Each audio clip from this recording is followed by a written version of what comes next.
Hai guys, selamat datang kembali di Republik Rupiah. Sekarang sudah pertengahan minggu dan kemarin kita habis aja bahas tuh terkait apakah ini sudah akhirnya pasar kripto sudah tamat. Kalau kalian belum nonton, kalian perlu nonton dulu biar kita tahu ada konteksnya apa, dan nanti hari ini kita akan bahas pertanyaan berikutnya nih. Kalau misalkan udah berakhir atau belum berakhir, pertanyaan yang kadang orang tanyain sekarang adalah apakah sudah saatnya untuk kita buy the dip? Udah saatnya kita untuk masuk, untuk entry dan beli koin atau token di harga murah yang sekarang lagi diskon banyak ini. Jawabannya seperti apa? Kalau kalian mau tahu, kalian harus nonton sampai akhir. Oke, let's go.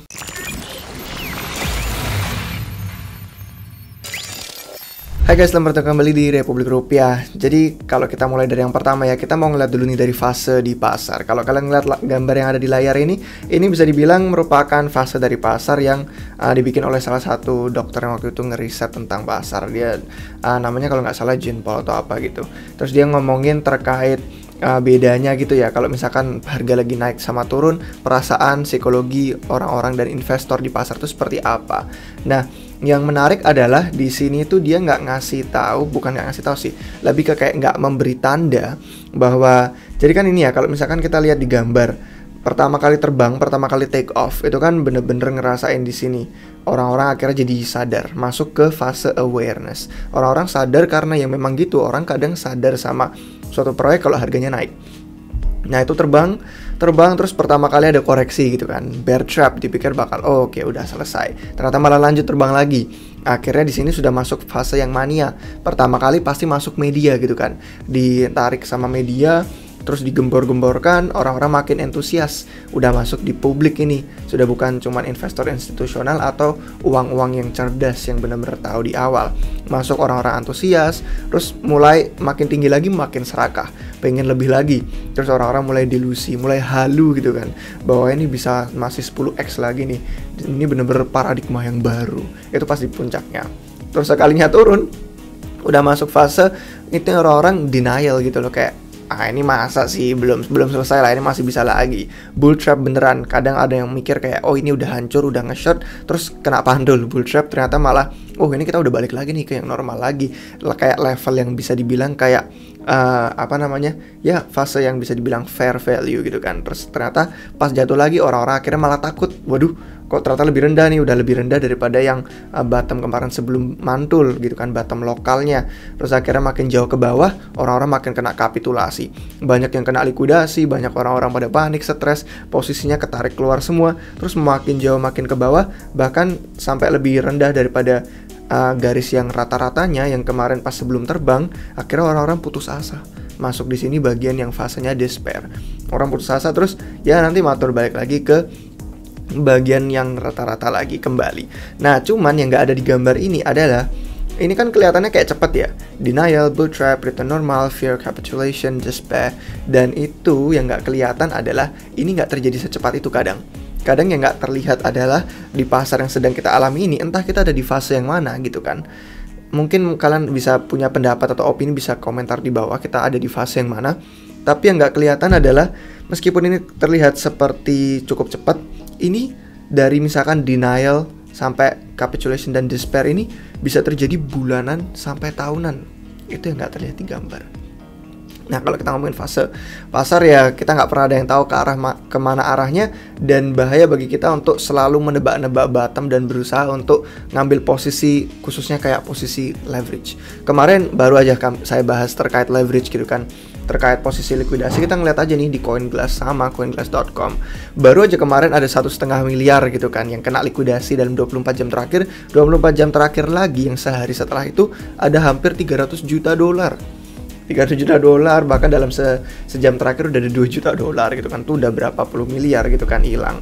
Nah, itu ya udah sama di exchange yang menawarkan leverage dan produk-produk futures lain, Binance, OKX, Bybit, BitMEX, Huobi, CoinEx, FTX dari Bit. Dan itu kalau kita ngeliat ke bawah sih selalu terjadi setiap kali gerakannya bener-bener turun, yang turun gini langsung candlenya kan kelihatan tinggi banget nih yang kena gitu kan, likuidasi longnya terus turun, orang-orang kiranya bottom gitu kan, turun langsung kena likuidasi lagi yang dipikir bakal bisa mantul naik tinggi, ternyata enggak. Jadi ya bahayanya futures gitu kan. Dan kalau misalkan masih belum ngerasa betapa bahayanya futures, itu kita bisa ngeliat lagi nih dari Suzu. Nanti ada contoh beberapa perusahaan yang sebenarnya hampir bangkrut gitu loh. Nah, tapi sebelum kita masuk produk-produk dan perusahaan yang bangkrut gitu kan, nama-nama yang mungkin udah familiar di telinga kalian itu bangkrut. Terus kita bakal bahas nih kapan bottomnya dan kapan kita bisa mulai masuk entry. Itu semua pertanyaan nanti akan terjawab. Tapi sebelum kita ke sana, kita akan memperkenalkan kalian kepada sponsor video yang memungkinkan video kita hari ini. Sponsor video kita hari ini adalah dari Funtoken dan Phunware.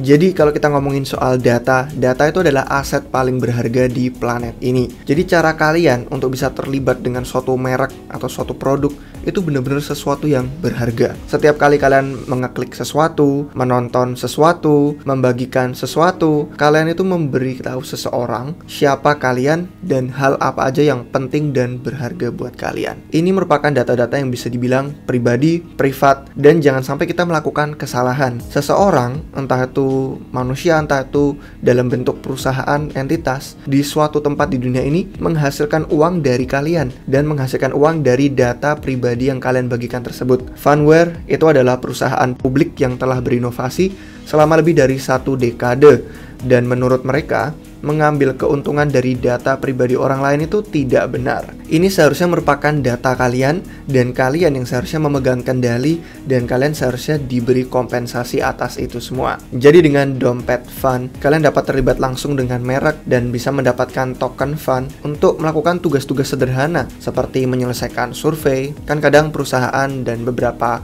entitas lain butuh data dari survei. Entah kita menonton video, kita memeriksa tempat dan toko-toko yang keren, dan dengan itu semua kita benar-benar bisa dihargai dan menerima imbalan atas data kita. Jadi kita bisa menjadi diri sendiri dan mengelola data pribadi dengan aman. Kalau misalkan kita ngomongin soal Funtoken ini, mereka sedang akan muncul di launchpad dari LaToken.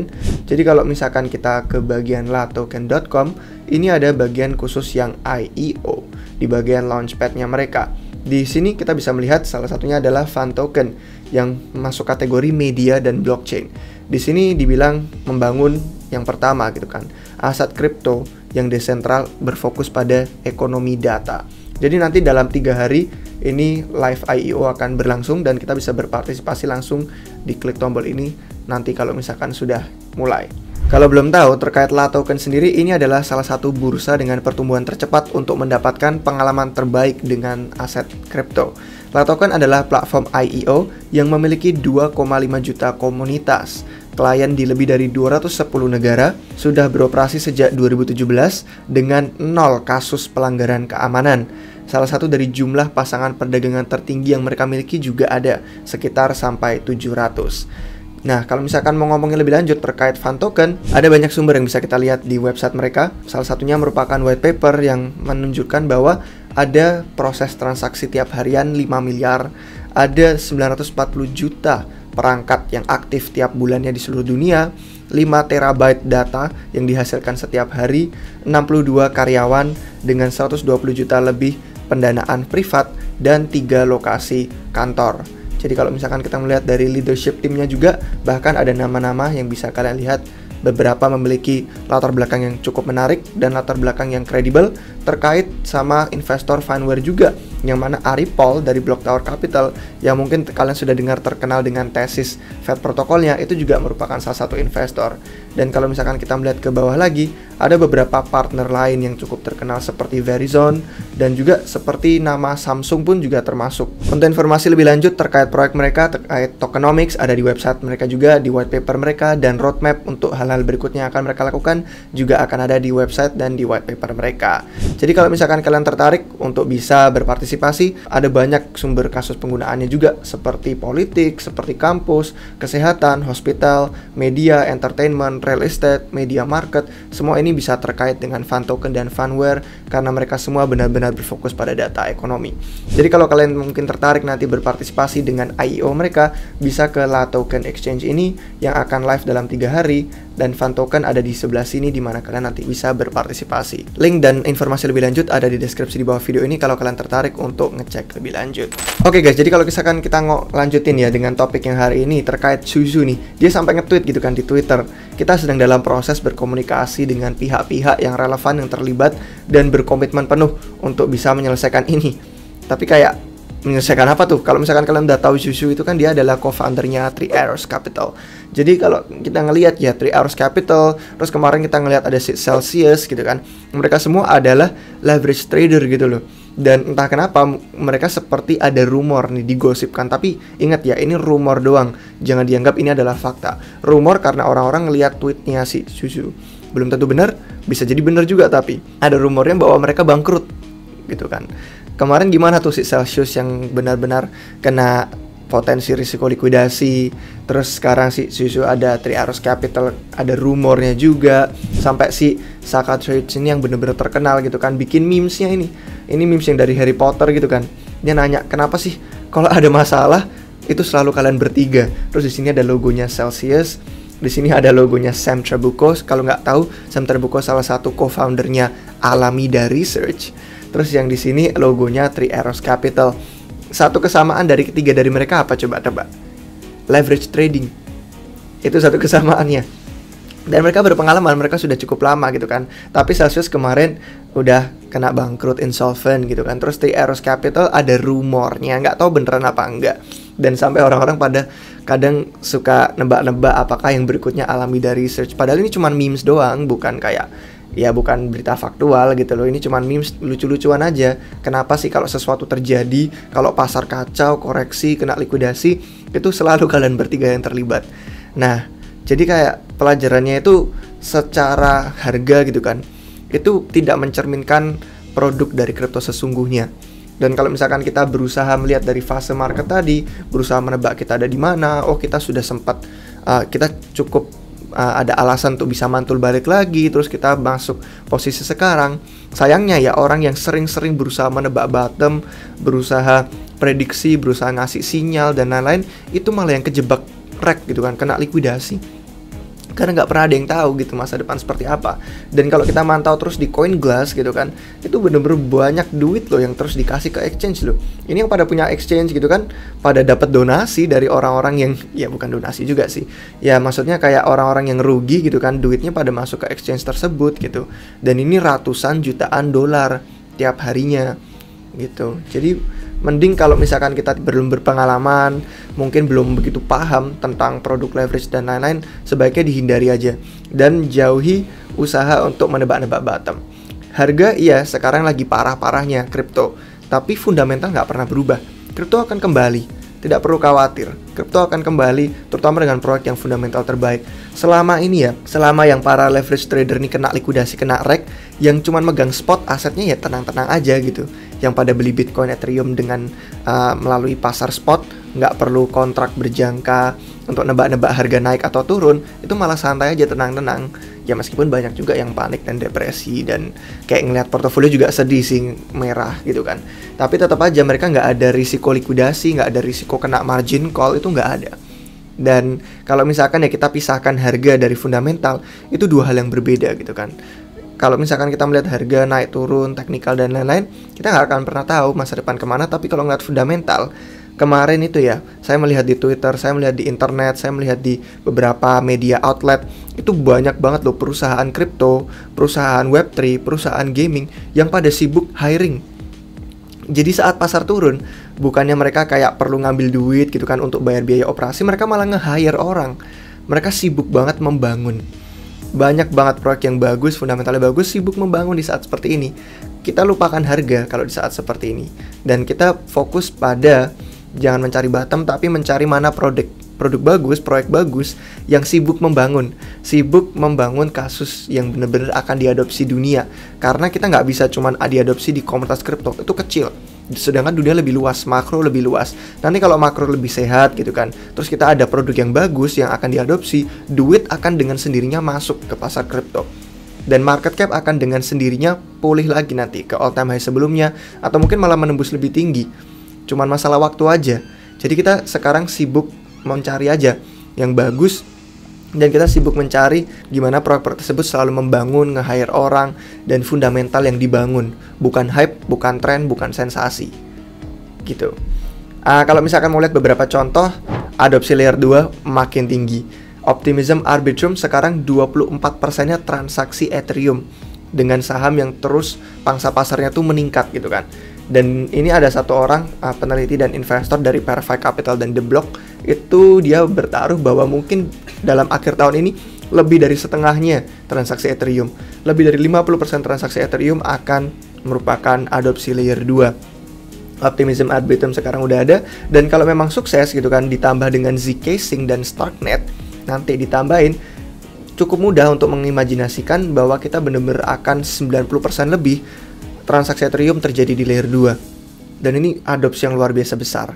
Mungkin pertanyaan kalian sekarang, lah Ethereum layer 1-nya gimana? Mainnetnya diabaikan dong. Justru itu, transaksi pada pindah ke atas murah. Transaksi berarti relatif lebih sedikit di bawah yang di layer 1. Artinya apa? Gas lebih murah, orang-orang pada masuk di sini, demand akhirnya naik. Jadi kayak bener-bener feedback loop yang saling menguntungkan antara adopsi layer 2 dan layer 1. Proyek dengan fundamental yang baik gitu kan, terus mendapatkan adopsi, pendanaan, dan orang-orang sibuk membangun. Apalagi nanti akan ada the merge gitu kan, nanti menjelang akhir tahun. Itu yang akan terjadi. Ada contohnya Ethereum. Dan kalau kalian ngikutin komunitas besar lain kayak Polkadot, Cardano, Solana, itu mereka meskipun tidak 100% bisa kembali lagi ya di siklus bull market berikutnya, tapi kemungkinannya lebih besar daripada altcoins lain. Kalau kita ngeliat CoinGecko, CoinMarketCap, yang paling atas-atas dah, yang peringkatnya lebih tinggi-tinggi, yang market cap-nya lebih besar, yang memiliki kemungkinan lebih besar untuk bisa bertahan selama bear market ini. Dan jangan lihat juga harga, jangan lihat cuma market cap, tapi lihat kayak war chest, treasury mereka, pendanaan mereka, revenue, apakah itu bagus, apakah itu sehat. Sama kayak kalau kita di saham ngelihat bisnis, apakah bisnisnya sehat, dapetin pendapatan apa enggak gitu kan, dan operasinya bisa lanjut terus apa enggak. Kalau kita melihat itu semua, kita akan bisa survive dan memilih proyek yang tepat. Besok kita ada video terkait 7 cara untuk bisa mengetahui koin atau token mana yang bisa bertahan selama bear market. Jadi kalian jangan ketinggalan, dan kalian harus subscribe ke channel YouTube Republik Rupiah biar gak ketinggalan video itu. Besok kita akan bahas itu. Tapi untuk menutup hari ini, kita akan melihat aja untuk Nasdaq bahkan. Jadi di luar kripto ya semua hancur kok, nggak perlu khawatir, bukan cuma kripto doang. Nasdaq tahun 2002 versus tahun 2022. Kayak ngelihat harganya bener-bener sinonim ya, bener-bener mirip. Dan tapi ya bukan berarti sejarah akan berulang, kan seperti yang dibilang gitu kan. Sejarah bukan berarti selalu berulang, cuman kadang ada polanya yang mirip, ada rimanya yang mirip. Dan siapa tahu mungkin jauh lebih dalam lagi, jauh lebih panjang lagi bear market atau winternya, nggak ada yang tahu. Berusaha untuk tidak menebak-nebak bottom, tapi kalau misalkan kita punya duit untuk masuk, DCA aja. DCA yang paling aman, dollar cost average. Mungkin tiap bulan kita masukin sekian juta atau sekian ratus ribu, tiap bulan aja, nggak perlu kayak menebak-nebak bottom terus langsung all in, bisa kena wreck gitu kan. Bisa portofolio kita kebanting atau mungkin ketinggalan terbang atau gimana. DCA aja, itu sih saran dari kami, DCA. Bahkan kayak Benjamin Cowen, kalau misalkan kalian tahu Benjamin Cowen yang terkenal dengan analisis teknikalnya, beliau dibilang di video ini gitu kan, judulnya kayak kapan stock market bakal bottom. Dia melihat Nasdaq, melihat S&P 500, dan dia ngelihat semua ini kayak dari indeks-indeks yang berbeda, dari indikator makroekonomi. Dia bilang kayak sarannya sama, jangan mencari-cari bottom gitu kan. Kalau mau masuk, apakah ini waktunya untuk buy the dip, apakah ini waktunya untuk beli aset, DCA itu yang paling aman. Tapi DCA-nya juga ke proyek yang jelas, yang bagus, yang fundamentalnya baik. Sekian kiranya dari kami guys untuk hari ini. Terima kasih untuk yang sudah nonton sampai akhir. Semoga videonya bermanfaat. Kalau kalian suka, jangan lupa kasih jempolnya. Dan sekali lagi jangan lupa subscribe biar gak ketinggalan video terbaru kami untuk yang berikut-berikutnya lagi. Sampai jumpa lagi di video yang berikutnya guys. Cheers! Hai guys! Jangan berhenti sekarang. Kalau kalian baru di dunia kripto atau udah berpengalaman tapi masih mau mendalami dunia kripto, kami punya bantuan dan informasi yang bisa kalian temukan dengan menjadi anggota Republik Rupiah. Nah, dengan menjadi anggota RR, kalian akan mendapatkan rangkuman dan komentar pasar, update portofolio tim RR, kemudian riset koin dan token kripto, peluang airdrop, ICO, DeFi, dan NFT, ada video tutorial dan kursus, serta akses ke perpustakaan dan alat riset kami. Nah, kalian dapat menemukan semua harga dan informasi untuk link pendaftaran di deskripsi video di bawah ini. Nah, di website republikrupiah.com kami juga punya artikel berita gratis, blog gratis, dan link ke semua video YouTube kami. Di sana kalian juga bisa temukan merchandise yang kami jual, yang biasanya dipakai sama David itu. Nah, perlu diingat bahwa setiap konten yang kami buat bertujuan untuk edukasi dan juga hiburan. Jadi buat kalian yang membutuhkan saran investasi maupun nasihat keuangan, silahkan hubungi seseorang penasehat keuangan. Sampai jumpa di episode selanjutnya. Bye!